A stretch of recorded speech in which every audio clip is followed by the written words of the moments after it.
Is GPS not working on your Apple Watch? This usually happens due to location settings, connection problems with your iPhone, or software issues. Don't panic. In this advanced video, I'm going to show you how to solve the GPS not working issue in your Apple Watch. So without any further delay, let's get started. Solution 1.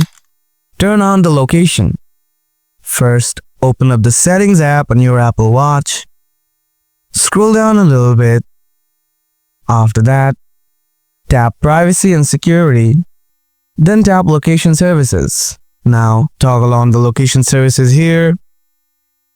Solution 2. Enable Map Settings. Grab your iPhone. Open the Watch app.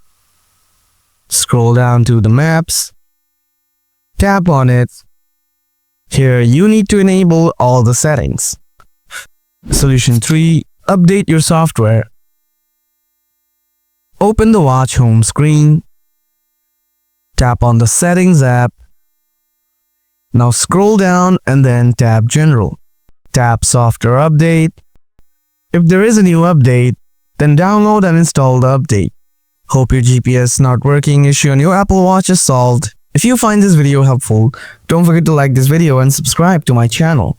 If you have any questions, drop them in the comments below.